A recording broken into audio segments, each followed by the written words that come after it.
الحمد لله رب العالمين والعاقبة للمتقين ولا عدوان إلا على الظالمين وأشهد أن لا إله إلا الله وحده لا شريك له الملك الحق المبين وأشهد أن محمدا عبده ورسوله سيد ولد آدم أجمعين صلى الله عليه وعلى آله وصحبه الطيبين الطاهرين على مر الأيام والليالي والشهور والسنين أما بعد. We continue in Kitaab At-Tawheed 7:20 or 7:12 p.m. Friday, August the 30th, 2019, after the migration of the Prophet ﷺ, 2019 on the Gregorian calendar, everyone, which is corresponding with Dhul Hijjah, the 29th, 1440 after the Hijrah of Mustafa ﷺ. Everyone. We continue Kitaab At-Tawheed, and the affair is still the topic of how some of this ummah will worship al-awthan. The some of the followers or those who ascribe to al-Islam, that they will worship idols.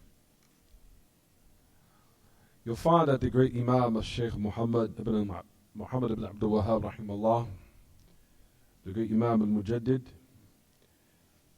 as we finish the text in which was mentioned of those from the people of the book who Allah Ta'ala mutated them until they became apes, or they became monkeys and pigs, and worshippers of the At-Tawheed. We said, similar to what happened with the people of the book in the past, especially the Yahud, the people of the book, if you notice what took place from amongst them, who the la'an of Allah descended upon, and also Allah subhanahu wa ta'ala's wrath, and Allah made from amongst them monkeys and khanazir, and also pigs, the worshippers of the Tawheed.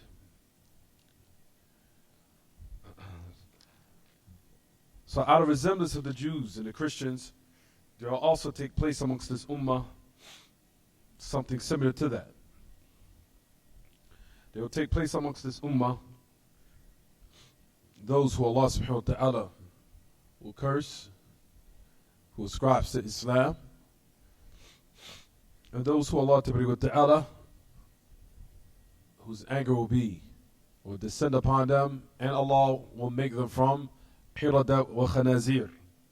He will make them monkeys, or He will make them monkeys and pigs. This will take place in this ummah, out of resemblance of the people of the book, as they will commit affairs, or fall into affairs, or fall into sins, which are considered a resemblance to the people of the book, and as a result of it, the same thing that happened to them in the past, or those or those previous nations that were doomed to destruction, in which Allah destroyed as a result of them committing certain acts, which as a result of it, Allah Ta'ala made them pigs and monkeys. Similar to in this ummah will occur the same thing.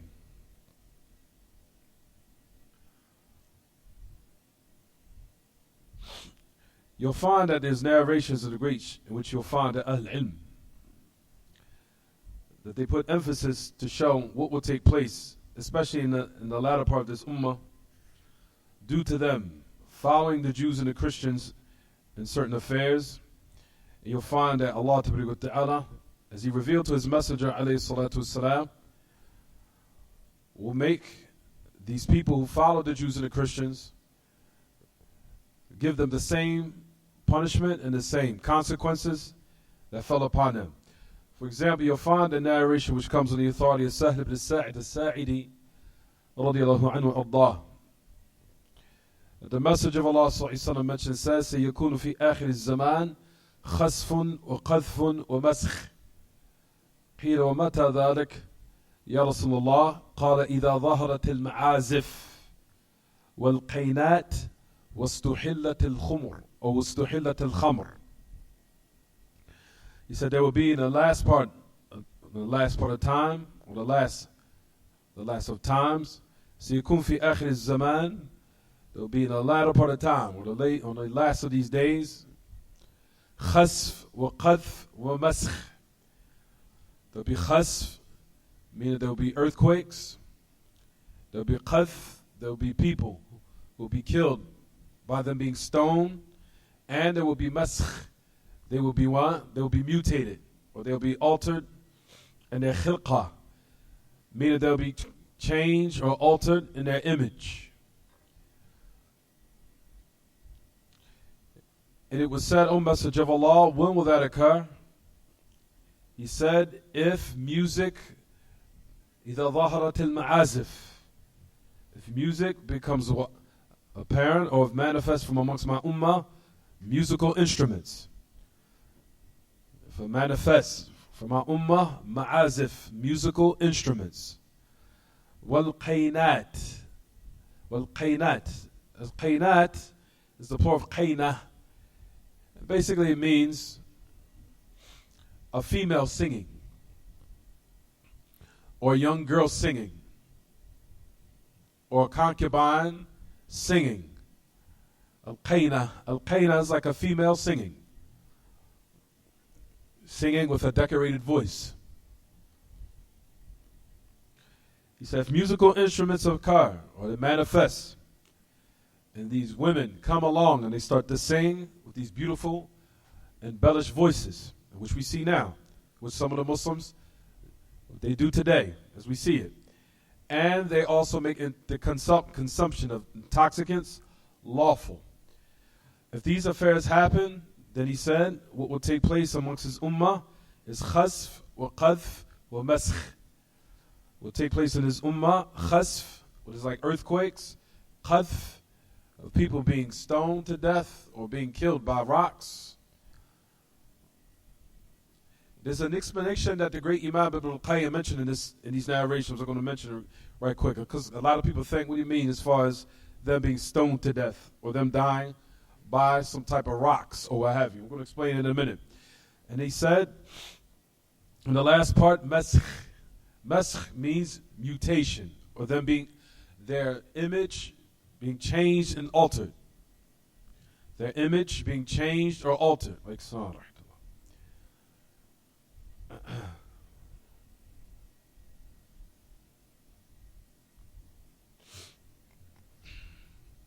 As we know, that this is also from the ummah. Is the sister side open? It should be. It should be open. As far as I know, it's open. As far as I know, it is open. As we know, there's an... no.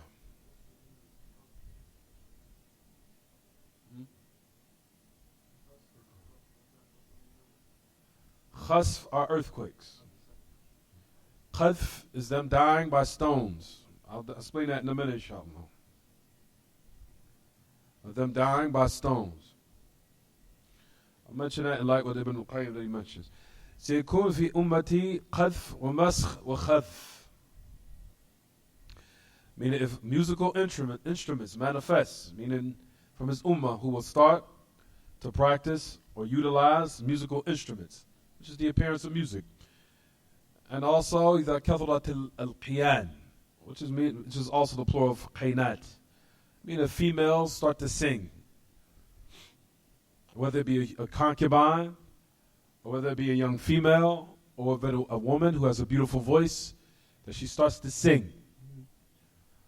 وشربت الخمور, and the Muslims start to consume intoxicants. And like we said, another narration brings another meaning, saying that they will make it lawful. That they will make it lawful, the consumption of intoxicants. He said that this type of punishment will take place. That this type of punishment will take place. I'm trying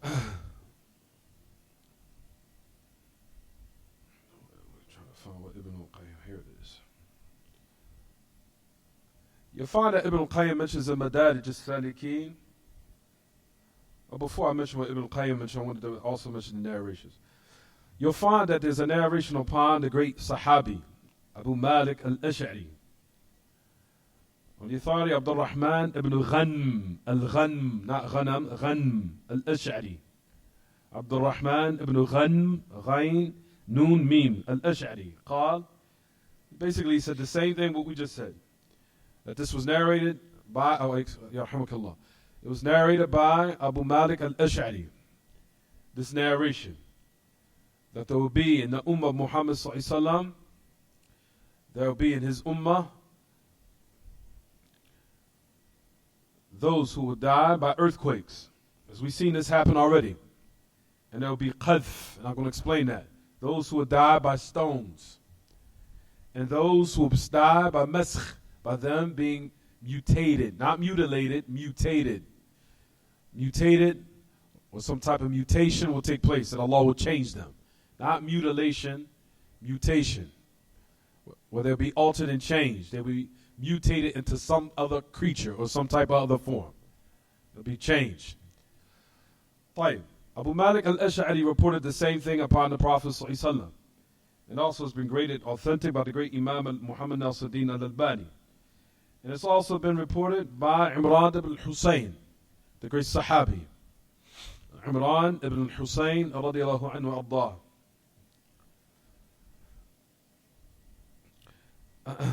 The narration that's on authority of Abu Malik al-Ash'ari, he said, صاحب رسول الله صلى الله عليه وسلم يحدث عن النبي صلى الله عليه وسلم لا يشربن من أمتي الخمر. Now listen to this part. يسمونه بغير اسمها. Now this is the part where it's very interesting. He said, the companion of the Messenger of Allah صلى الله عليه وسلم, whose name was Abu Malik al-Ash'ari. He was the companion of the Messenger of Allah, that he informed upon the Messenger of Allah that he said, لا يشربن من أمتي الخمر. There will most definitely be from my ummah who say La ilaha illallah Muhammadur Rasulullah, who will drink intoxicants. لا يشربن من أمتي الخمر. When the Messenger of Allah mentioned these narrations, we said and informed everyone, he's saying this to warn them not to do it.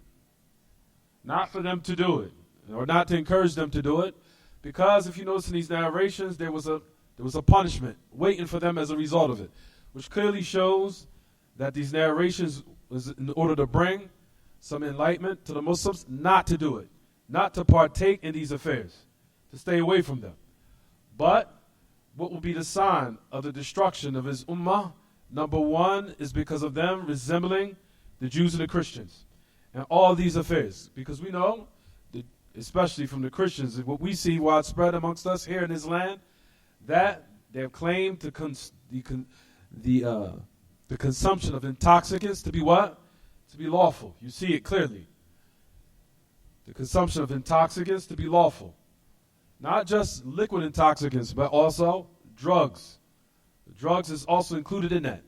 Rather, you'll find that Ahl-Ilm saying that that smoking weed or these type of affairs, or for example, one, utilizing pot or cocaine or crack is the worst form of intoxicants.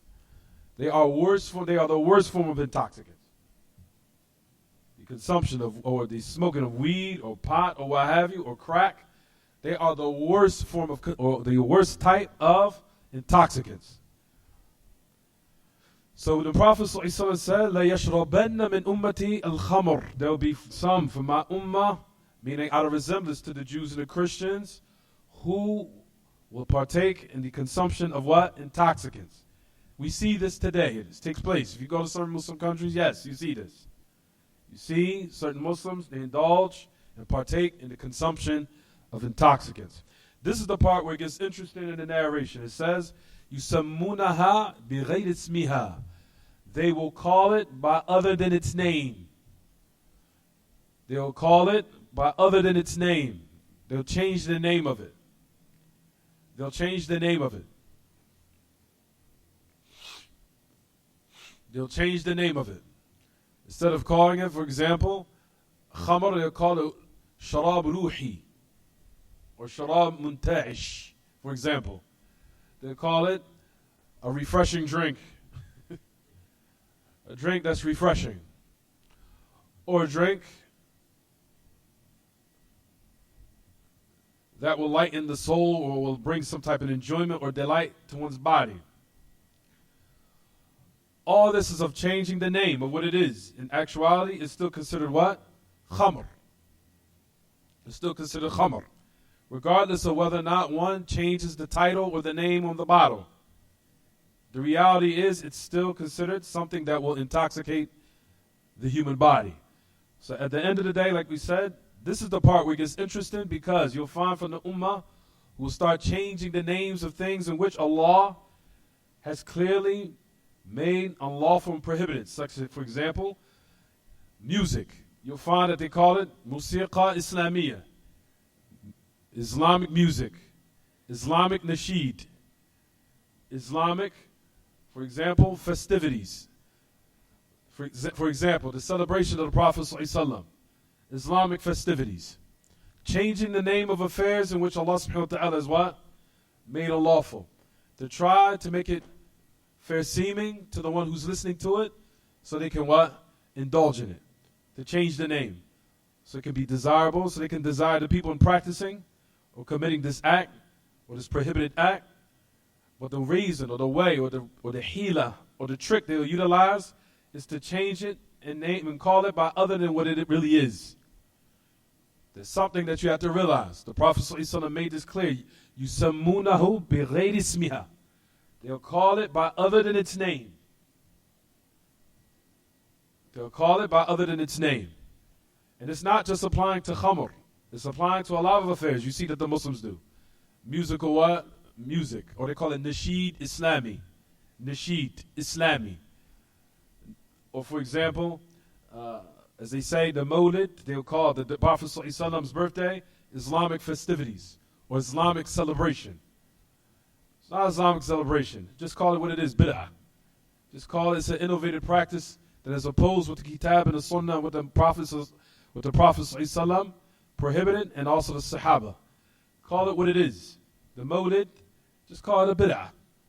But don't try to now make it a fair seeming by calling it Islamic festivities or Islamic activities or Islamic celebration. Calling it by other than its name in order to make it what? Desirable or fair seeming to the people so they can what? Practice it. So the Prophet ﷺ said, and this is on the authority of Abu Malik al-Ash'ari, he said, from his ummah who will do this, وَيُضْرَبُ عَلَى رُؤُوسِهِمَ الْمَعَازِفِ. He said that it will be struck upon their heads musical instruments. وَالْمُغَنِّيَاتِ, and females who will also sing with beautiful embellished voices. From his ummah that will do this. Listen to what the Prophet ﷺ said, يَخْسِفُ اللَّهُ بِهِمُ الْأَرْضِ وَيَجْعَلُ مِنْهُمُ الْقِرَدَةَ وَالْخَنَازِيرِ. That Allah will allow the earth to swallow them up, and He will make from them monkeys and pigs. Isn't this exactly what came in the book in Kitaab At-Tawheed? Isn't this exactly what was mentioned in the ayah? What happened to Bani Israel? What happened with the Jews and the Christians? Who Allah subhanahu wa ta'ala altered their form and mutated them until they became monkeys and pigs. Similar to that is what will happen to some of the ummah, where some of them will fall into these matters, and as a result of it, Allah subhanahu wa ta'ala will alter their what? Their physical appearance as a punishment for them. So this is from the narrations, like we said, that I wanted to bring from last class to show that will be from the ummah that the exact same thing that happened to the Jews and the Christians will happen to this ummah. Out of what? Out of resemblance to them. Out of resemblance to who, everyone? The Jews and the Christians. Ibn al-Qayyim, that he mentioned about these narrations in the Madarij, he said, if he had a hadith that the Prophet ﷺ informed about a group from his ummah, of course we know there's a narration that says there be from his ummah yastahillun al-hir, that they will legalize and they will make lawful what, everyone? Al-hir. Al-hir is fornication. They will legalize fornication.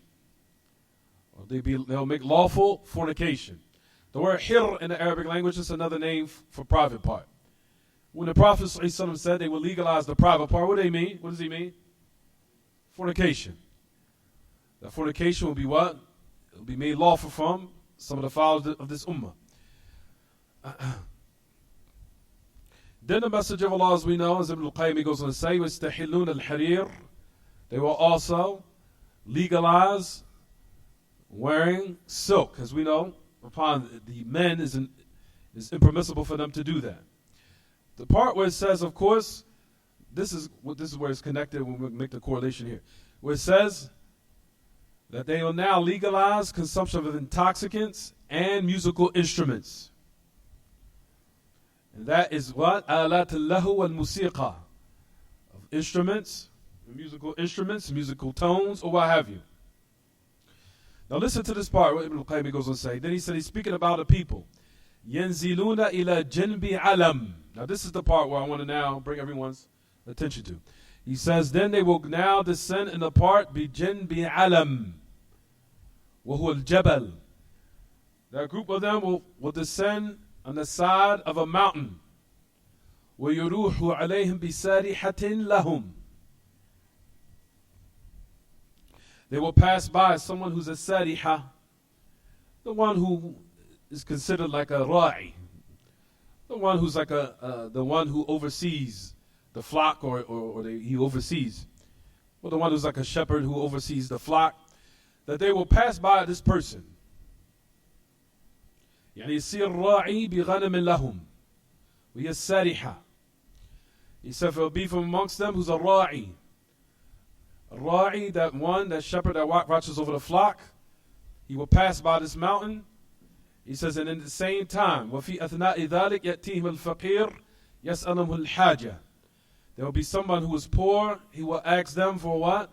For something of a need to be taken care of. Meaning for someone who is impoverished, that he has some need. Then they will reject him and say, go away. وَيَقُولُونَ إِرْجِعْ إِلَيْنَا غَدًا فَيُبَيِّتُهُمُ اللَّهُ يَأْخُذُهُم بِالْعَذَابِ وَيَضَعُ الْجَبَلَ يُوقِعُهُ عَلَيْهِمْ فَيُهْلِكُهُم. This is the part where it was talking about, it's connected with stones, or what have you. He said, then they will reject him, told them what? To get away from us. فَيُرُدُّونَهُ وَيَقُولُونَ إِرْجِعْ إِلَيْنَا غَدًا. So when they rejected him and turned them back or turned them away, I can start to burn. They'll say a statement out of mockery to them. He said, come back tomorrow. Come back tomorrow. Come tomorrow. Irji' ilayna ghadan. He says, upon that, they will come upon the night. Allah subhanahu wa ta'ala will what? Take them with a punishment, where He will allow the mountain to collapse on them, and He will destroy them. And He will render others from amongst them mutated into pigs and monkeys, all the way up to the day of resurrection. So that's one explanation to show about the what? The explanation of the word qadf. As far as what? Them being killed by what? Rocks. Which is that a group of them will be what? Crushed by a mountain. That they'll be crushed by a mountain. So that's one explanation of what Ibn al-Qayyim mentioned about the words rocks. That they'll be killed by hijara.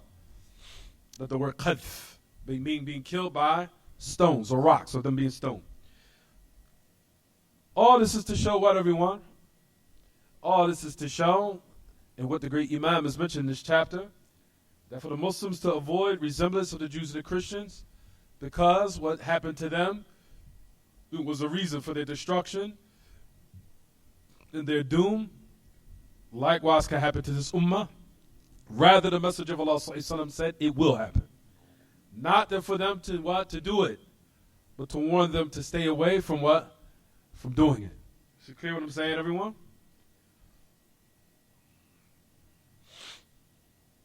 Forgot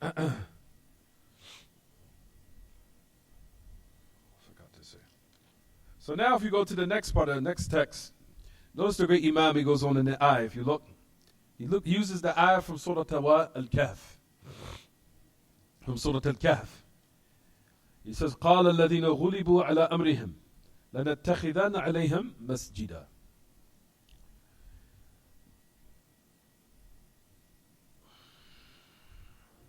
trying to think of whether or not I should mention that. Fine. So the next ayah, if you notice the next evidence that he used to the chapter, it says, قال الذين غلبوا على أمرهم. تفضل. لنتخذن عليهم مسجدا. He said, those who have been, that they've been what? غلبوا على أمرهم. Wow, it's coming in a couple of minutes already. So for those who've been defeated and they've been subdued and overcame in regards to their affair, their religious affair, that we will take upon them a masjid. We'll build, or we will take upon them a masjid. What does it say in your books, Qurban?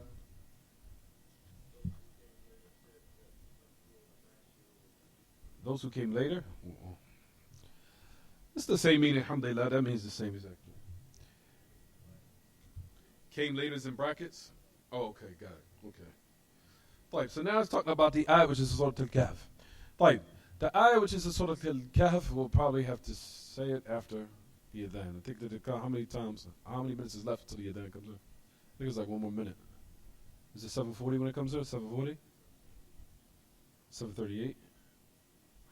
7:38 now. It just came in. Amir, you want to call it, or the Amir?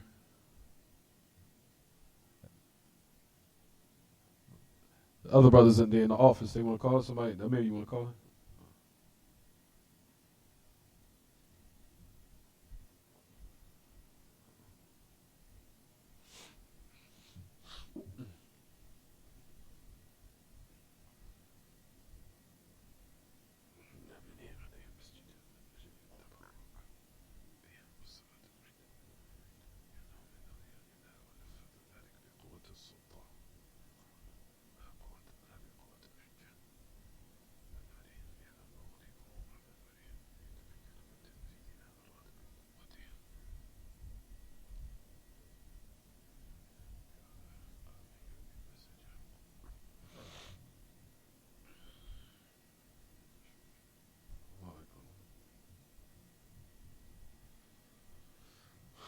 Allah Akbar, Allah Akbar.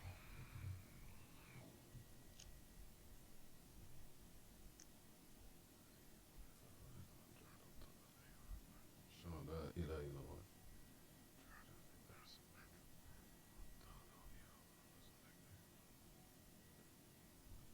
La ilaha illallah.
Now, so if you notice, brothers, and those who are listening, وَقَالَ الَّذِينَ غُلِبُوا عَلَىٰ أَمْرِهِمْ, those who became subdued or forced.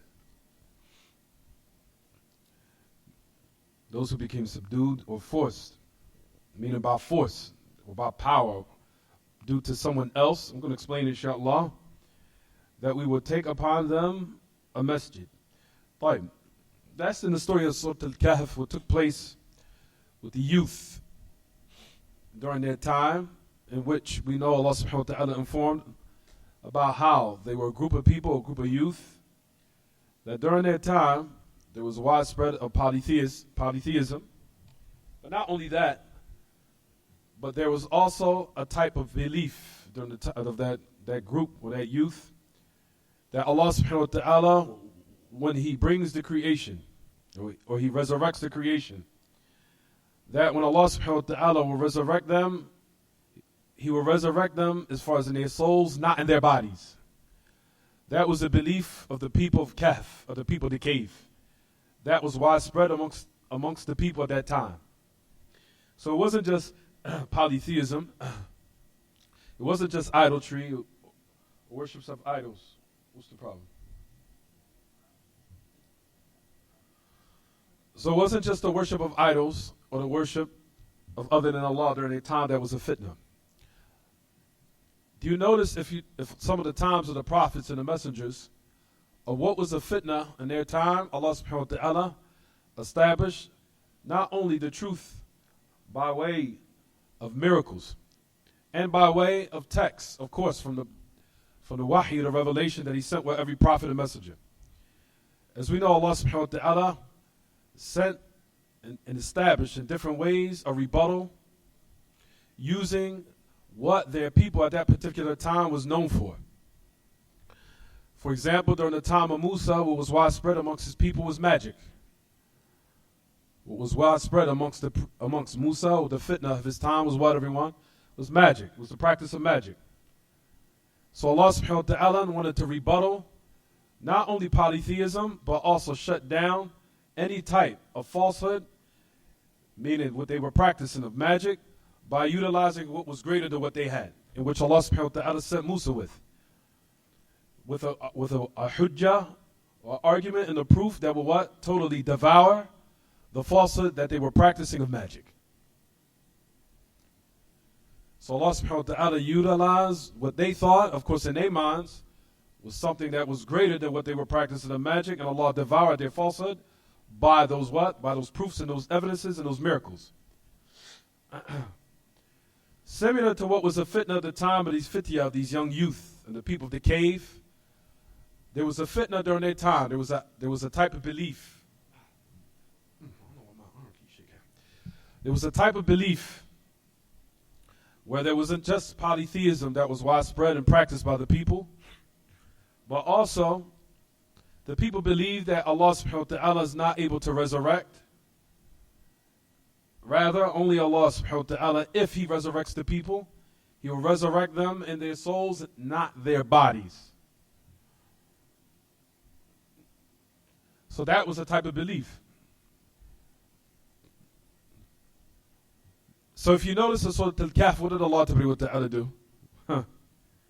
He caused them to die, He caused them to what, everyone? Sleep in a cave. As far as what? And not only in their souls, but where? In their bodies. Both. And after a period of time, where those years elapsed, Allah subhanahu wa ta'ala revived them, not only in their souls, but also in their what? In their bodies, both. In order to establish upon the people at that time, the what? That Allah subhanahu wa ta'ala is not only just going to resurrect the people in their souls, He's going to resurrect them in their what? In their bodies. And then Allah is able to cause something to happen to preserve the human body, where Allah ta'ala can cause them to be resurrected in that same form. And that's the reason why you'll find all those years that elapsed to the point where Allah subhanahu wa ta'ala, when He resurrected them, they were in a total different time. They were in a total what? Different time from amongst them. When they were in a total different time, in which Allah subhanahu wa ta'ala says in His book, وَكَذَلِكَ أَعْثَرْنَا عَلَيْهِمْ لِيَعْلَمُوا أَنَّ وَعْدَ اللَّهِ حَقٌّ وَأَنَّ السَّاعَةَ لَا رَيْبَ فِيهَا إِذْ يَتَنَازَعُونَ بَيْنَهُمْ أَمْرَهُمْ وَقَالُوا بْنُوا عَلَيْهِمْ مَسْجِدًا رَبُّهُمْ أَعْلَمُ بِهِمْ قَالَ الَّذِينَ غُلِبُوا عَلَىٰ أَمْرِهِمْ لَنَتَّخِذَنَّ عَلَيْهِمْ مَسْجِدًا. That's the ayah. He says, likewise, we made them, we revived them, and we brought them back after they were in that state where they would sleep. And He says, and from amongst them, who they sent out in order to attain some type of food, or some type of what? Some type of rizq, or some type of provisions for themselves, because they were what? They were in the state for years, but they didn't realize it. As we know, during the time of the people of Kahf, that the leader or the ruler at that time was looking for them, because they left their people off, because they were worshiping idols. So they sent out someone to look for them so they could be brought back, so they can earn or take or face the consequences that they had coming to them. So they thought when they woke up that they were still in the same time. So when they sent out that individual to attain, or from their companions, from amongst the youth, to attain food, they said, when you go out, be very careful, in order that the people who was chasing after us will what? Do not see you, so they don't catch us. So they basically thought they were only asleep for a short period of time, and that they were still in the same time that they were what? That they were in. So they said, when you go out, be very careful. So when one of the companions of the cave, when he went out, what happened? When he went out, he found that a lot of the ma'alim, or the scenery, had changed. It had changed totally. And when he came upon some of the people who were in charge or in authority, he even asked them, and he came with some money that was from his time, and he wanted to purchase some food for his companions in the cave. And when he brought the money out, the one who was the merchant looked at it, and he said, that's not except from those, that's from hundreds of years ago. So he was shocked. At any rate, to make a long story short, I don't make it too long. At any rate, we know at the end of the story. The story is when they went back in the cave, and they what? They laid to rest, as it comes in the tafsir of the ayah, and they died. After later, or what have you, or those who came after them, there were from amongst them who wanted to what? Out of respect and reverence for them, who Allah subhanahu wa ta'ala made them a sign for the creation, that they could be resurrected, know that Allah is able to resurrect the human beings and their souls and their bodies together. They said, out of honor and respect for them, let's build a masjid on top of their grave. Bang, that's it. Is it clear now? So that's the reason why you find that the great Imam Sheikh Muhammad Abdul Wahab put this ayah wherever you want in the chapter. Get it now? So those who claim after, out of reverence and respect, Shaitan wanted to trick them and say, oh, out of reverence and respect for these people who are honorable, who Allah made them a sign for the creation, that He's able to resurrect the human being and their soul and their body. Let's build a masjid on top of their what? On top of their grave. Some of the ulama of tafsir from Ibn Kathir and other than them, they say some of them, they were polytheists. Who said this? Some of them were polytheists. Some of them were people of Tawheed. Why did they say that? Why did Ibn Kathir say people of Tawheed? Meaning of what you see in your book. Those who was forced to do something which was against their will, in which those in authority had maybe forced them to do, was to build a masjid on top of their grave, out of reverence and respect for them. They said either it was the people of Shirk that built a masjid on top of their grave, or it's the people of Tawheed who was forced by their will to do it. That's why it says غُلِبُوا عَلَىٰ أَمْرِهِمْ, that those who were forced and went beyond their what? Their affair, meaning went outside of what they were able to do and they were forced to do it. But at the end of the day, we want to say that Ibn Kathir, what he said was that one or this one, you'll notice if he said in the tafsir, he mentioned this hadith in which the Prophet ﷺ mentioned, لَعْنَ اللَّهُ الْيَهُودَ وَالنَّصَارَى اتَّخَذُوا قُبُورَ أَنْبِيَائِهِمْ مَسَاجِدَ. Allah cursed the Jews and the Christians. They took the grave of their prophets as masajid. He mentioned that in the story of the people of what? Of the cave. So they built a masjid. The point of the matter is that the masjid, it was suggested that a masjid be built on top of their what? On top of their grave. Whether it be people of shirk or people of tawheed that was forced to do it or what have you. The point of the matter is back then, Shaitan utilized this as a trick in the past. And the same thing will happen to this ummah of those who resemble them. Resemble those who came in the past, who will do the exact same thing, who will build masajid upon the graves of the prophets and the messengers and those who are honorable and noble from the righteous. Just as similar to what happened in the people of where? The people of, or the youth who died in the cave, or who died eventually after, in the cave, who were the inhabitants of the cave, and eventually they died in the cave. They died in the cave. Is it clear what I'm saying, everyone? So you see why he put this ayah in the chapter? That's the point of the matter. The point of the matter is that you look to the title, Why did Sheikh Muhammad Abdul Wahab put these ayats in the chapter? What's the reason? You have to make the connection so you can understand why he used it as a what? As a evidence. Is it clear what I'm saying, everyone? طيب, the next hadith in the chapter, it says, the authority Abu Sa'id al-Khudri radiyallahu anhu. It says, أن رسول الله صلى الله عليه وسلم قال لتتبعون سنن من كان قبلكم.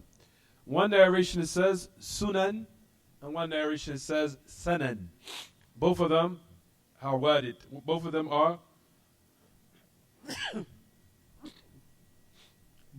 are narrated. You will most definitely follow the sunan, and there's another narration that says sanan. سنن من كان قبلكم حذو القذة بالقذة حتى لو دخلوا جحر ضب لدخلتموه. It says you most definitely follow the way or the path. One narration says sunan. Sunan, as we know, is tariq. It's a method or ways or what have you of those who have preceded you or those who came before you. And then another narration says sunan, and another narration says sanan. Sanan is also means turuq.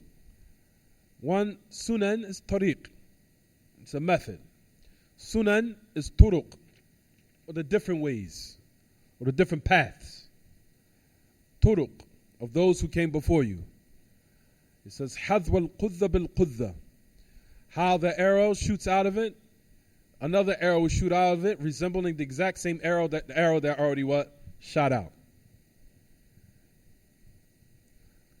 Even to the point, if they was to what? Is a reason. I want to see how they translate this in your books. How do they translate it? Read it for me, Abdullah.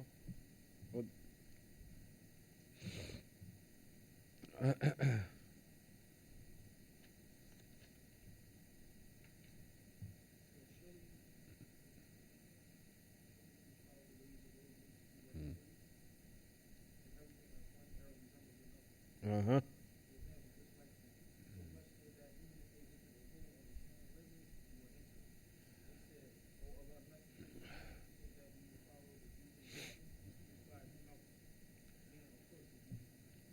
And who else?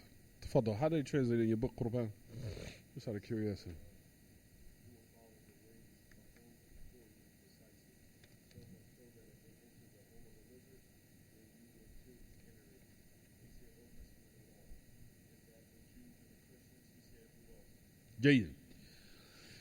Said that you will follow them, meaning those from the Jews and the Christians, you will do exactly what they do. He says, even to the point where if they was to make a hole, دخلوا جحر الضب لدخلتموه.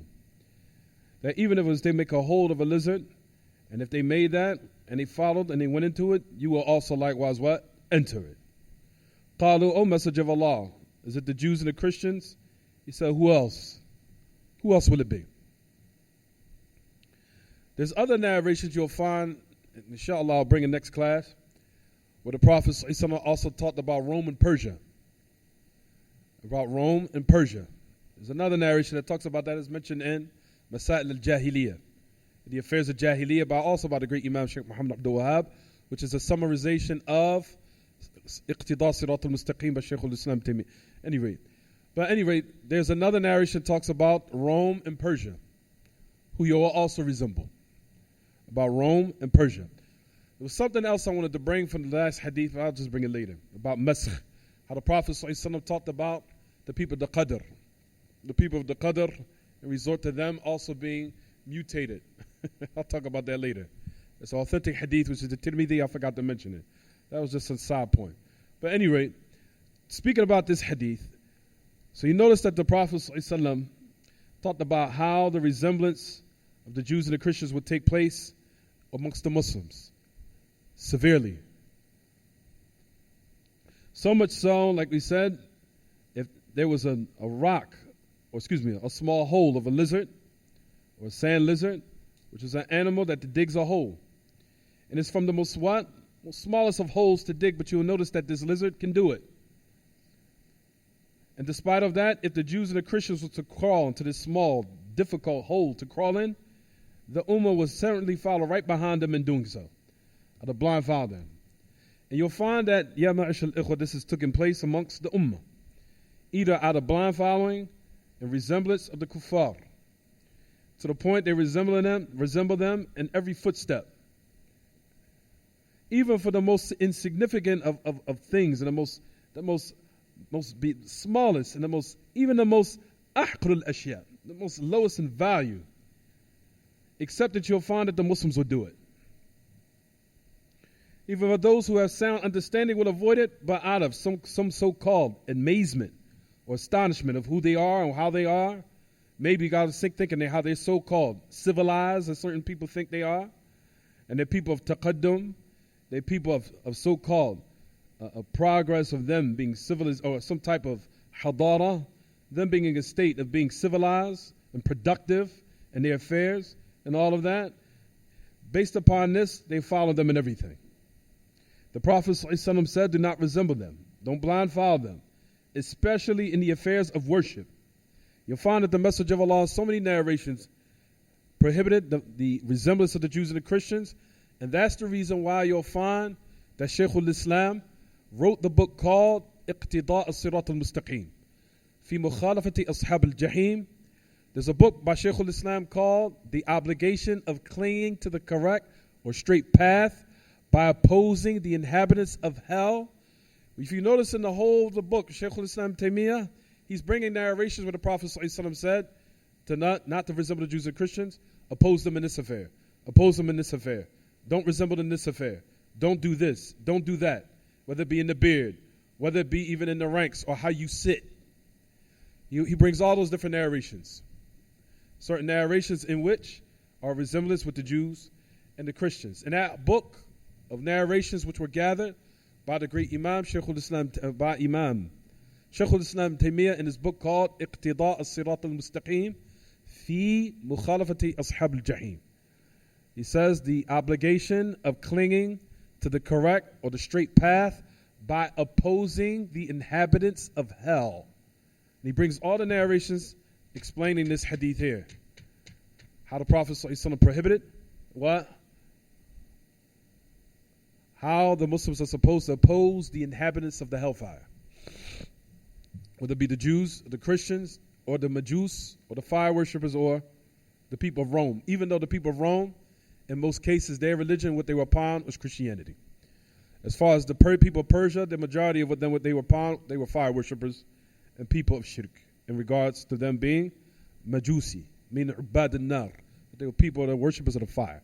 But at any rate, the narrations you'll find that Shaykh al-Islam brings in the book Iqtida' as-Sirat al-Mustaqim, and where he explained in detail, bringing narrations how the Muslims are not supposed to resemble the Jews and the Christians in so many different affairs.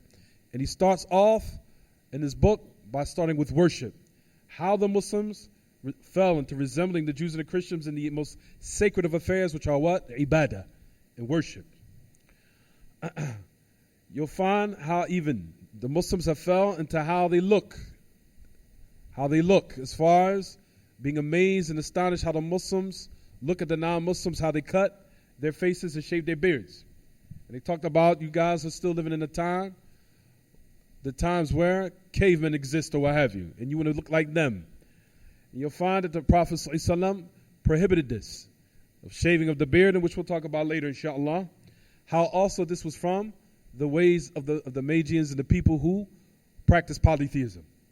As the Prophet ﷺ talked about in the narration, the men who came to him and they had their faces shaved clean.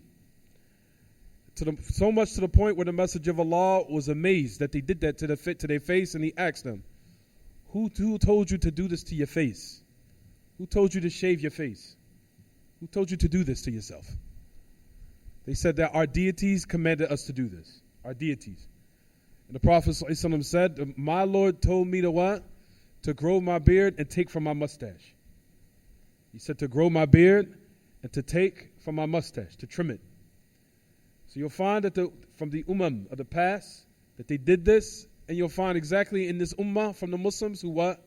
Likewise agree with the non-Muslims in this regard by saying this is also a person who's considered to be civilized and a person who's now up with the times, and this is a person who's truly a handsome, amazing man with this type of look, because he's clean shaving. This is similar to what the Muslims fell into of resembling the Jews and the Christians and the polytheists of the past. It's the exact same thing. You'll find that it says, and even the great Imam Sheikh Salih Fawzan, he said exactly what I just mentioned. He says, you'll find for the ummah who resemble the people of polytheism. He says, for example, the Christians, they build graves upon the masajid. They built masajid upon the graves of their prophets and messengers. Similar to that, you'll find from the ummah who did the exact same thing. And this has been established out of resemblance to the Jews and the Christians. He says, similar to that, the Christians who now have to celebrate the birthday of Jesus, the son of Mary. Likewise, you'll find from this ummah who does the exact same thing. يَعْمَلُوا Eid al-Mawlid li Muhammad. That they established the practice of what? The celebration of the Prophet ﷺ's birthday, out of resemblance with the Jews and the Christians. He says, similar also, he gives a lot of examples, but he says, we're going to add to that what was found amongst the Jews and the Christians who cut their beard. Who cut their beard. It's found from amongst the Jews and the Christians who cut their beard, that they shave it. And they will let their mustaches grow very long or thick. He said, you will also find from this ummah who will cut their beard and do similar to what they did, rather exactly what they do, was to let the mustache grow thick and long. And other than that, from the different types of resemblance, which cannot be enumerated or counted. All that is out of confirmation to what the Messenger of Allah ﷺ talked about in this narration. That you will follow most definitely the ways of those who came before you, how the arrow shoots out, and there's another one that comes and it resembles that arrow. Also, we talked about the narration which the great Imam al-Albani authenticated, where he said, in that narration that's been mentioned in Silsila, that even to the point where if the Christians from amongst them was to be intimate with their own mother, from amongst them who would be intimate with their own mother openly for people to see, he said there will most definitely be from my ummah who would do that. There will most definitely be from my ummah, from the followers amongst people who say that they're Muslim and people who ascribe to Islam, that will do exactly what they do. That was similar. There will be someone who will come and do with their mother and be openly intimate with her, similar to what they did. And that's to show how much resemblance they will do with the Christians in every exact thing that they do. Is he doing this, alayhi salatu wasalam, to tell them, to encourage them to do it? We said no. However, to warn them. Similar to what the Jews and the Christians fell into, was taking their lords and their rabbis as monks, as lords besides Allah. Same thing that happened with this ummah. There's people from amongst them who took in their lords, or took in their rabbi, or people who are religious, so-called, or people who are people of fatwa, or people who are religious, who display some type of tanassuk, some type of so-called, some type of worship or some type of form of practice of the religion, except that they go to them asking them affairs in which, like we said, that was opposing the command of Allah and His Messenger, and even legislations, as far as in worship, and as far as in laws of the land, or what have you. Similar to what the Christians did, is exactly what the Muslims did exactly in following them. There's another narration where the Prophet ﷺ mentioned it, where he said about them, تزوجوا الولود والودود فإني مكاثر بكم الأمم يوم القيامة ولا تكونوا كرهبانية النصارى ولا تكونوا كرهبانية النصارى. He said about them, verily marry the women who are loving and fruitful, who can bear lots of children, for verily I will come on the day of resurrection with the most followers. Here it comes in the last part of the narration. It says, do not be like the rahbaniyat al-nasara. Do not practice the rahbaniyah, or if you want to say, that monastery practice that they used to do, such as them being saints, or whether they be nuns, or whether they be or whether they be those fathers, or those type of priests, where they do not get married, that they become celibate, that they avoid marriage. The Prophet ﷺ said, don't do that. لا تكونوا كرهبانية النصارى. Do not do that. Out of resemblance to who? To the Christians. Is it clear what I'm saying, everyone? He said, do not do that. Tawheed, we'll stop here, inshallah. Stop here. Put a mark on the ayah where we stopped at.